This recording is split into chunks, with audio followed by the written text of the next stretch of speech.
ආයුබෝවන් කියලා පිළිගන්නවා ශ්‍රී ලංකා ක්‍රීඩා ලෝලීය ඔබ සියලු දෙනාම. ලෝක ටෙස්ට් ශූරතා තරගාවලියට සමගාමීව පැවැත්වෙන ශ්‍රී ලංකාව හා බංගලාදේශය අතර තරග දෙකකින් සමන්විත වූ ටෙස්ට් තරගාවලියේ පළමු තරගයේ දෙවන දිනය අද ආරම්භ වුණා. අද දිනය සඳහා තරගය ආරම්භ කරන විට බංගලාදේශ කණ්ඩායම පන්දුවර 90කදී කඩුළු 3ක් දැවී ලකුණු 292ක් ලබාගෙන සිටියා.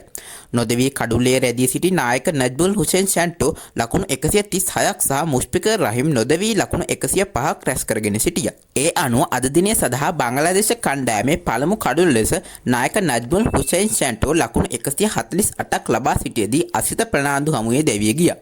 ඔහු දැවී යන විට ඔහු සහ මුෂ්ෆිකර් රහීම් අතර බංගලාදේශ කණ්ඩායමේ හතරවන කඩුල්ලට පන්දු 480කදී ලකුණු 264ක දැවැන්ත සබඳතාවයක් ගොඩනැගී තිබුණා. නායක ෂැන්ටෝගේ දැවී යාමේ පසුව මුෂ්ෆිකර් රහීම් සමග පිටියේ එක් වූ ලිතුන් දාස් බංගලාදේශ කණ්ඩායමේ ලකුණු පූර්වයේ ඉහළ නැංවීමට කටයුතු කරා. කෙසේ වෙතත් මොවුන් දෙදෙනා දවා ගැනීමට තිබූ පහසු අවස්ථාවන් කිහිපයක් ශ්‍රී ලංකා පන්දු රකින්න අනුවන පැතුම් නිස්සංක, මිලාන් රත්නායක සහ කුසල් මෙන්ඩිස් යන ක්‍රීඩකයන්ගේ දුර්වල පන්දු රැකීම් හේතුවෙන් මගහැරී ගියා. ඒ අනුව දිවා ආහාරය සඳහා තරගය නතර කරන විට බංගලාදේශ කණ්ඩායම පන්දුවර 117ක් තුලදී කඩුළු 4ක් දැවී ලකුණු 383ක් රැස් කරගෙන සිටියා. බංගලාදේශය වෙනුවෙන් නොදෙවී කඩුල්ලේ රැඳී සිටින මුෂ්ෆිකර් රහීම් ලකුණු 141ක් සහ ලිටන් දාස් නොදෙවී ලකුණු 43ක් ලබාගෙන සිටිනවා. ශ්‍රී ලංකාව වෙනුවෙන් තල්දු රත්නායක සහ අසිත ප්‍රනාන්දු හමුවේ කඩුළු දෙක බැගින් බෙදී ගියා. දිවා ආහාරයෙන් පසු නැවතත් පිටියේ එක් වූ ලිටන් දාස් සහ මුෂ්ෆිකර් රහීම් බංගලාදේශ ලකුණු පූර්ව ලකුණු 400 සීමාවෙන් එපිටට රැගෙන යාමට කටයුතු කරා.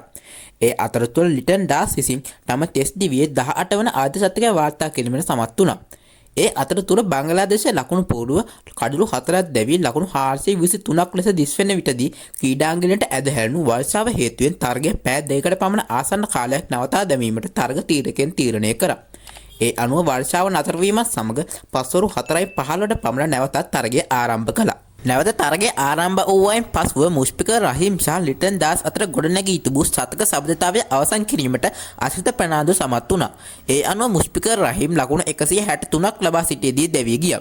මුෂ්ෆිකර් රහීම්ගේ දැවී යාමෙන් පසුව ශ්‍රී ලංකාව වෙනුවෙන් ක්‍රියාත්මක වූ තල්දු රත්නායක අනෙක් අන්තයේ ස්ථාවරව ක්‍රීඩා කරමින් සිටි ලිටන් දාස්ව ලකුණු 90කට දවා ගැනීමත් සමග බංගලාදේශ කණ්ඩායමේ 6 වන කඩුල්ලද බිඳ වැටුණා. ලිටන් දාස්ගේ දැවී යාමෙන් පසු ක්‍රියාත්මක වූ මිලාන් රත්නායක බංගලාදේශ කණ්ඩායමේ පසුපෙළ ක්‍රීඩකයන්ව දවා ගැනීම බංගලාදේශ පළමු ඉනිම අඩපණ කිරීමට කටයුතු කරා.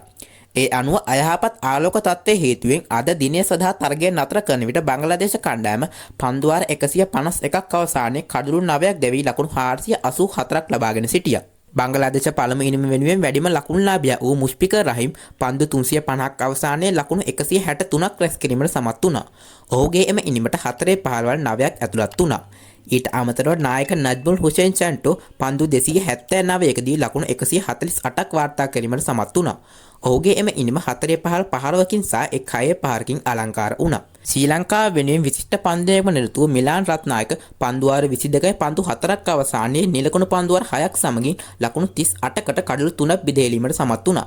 ඊට අමතරව ඔහුට අනගි සහායක් ලබා දුන් අසිත ප්‍රනාන්දු පන්දුවාර 28ක් අවසානයේ නිලකුණු පන්දුවාර 5ක් සමගින් ලකුණු 80කට කඩලු 3ක් බෙද දැමීමට සමත් වුණා. ඉතින් ශ්‍රී ලංකාව හා බංගලාදේශය අතර පළමු ටෙස්ට් තරගයේ තුන්වන දිනය තොරතුරු සමගින් නැවත හමුවීමේ බලාපොරොත්තු ඇතුව අද මම ඔබෙන් සමුගන්නවා. ඉතින් ඔයා තාමත් මගේ channel එක subscribe කරලා නැත්නම් channel එක subscribe කරලා bell icon එක click කරලා තියාගන්න. එහෙනම් අදට මම ගිහින් එන්නම්. ඔබ සැමට සුබ දවසක්.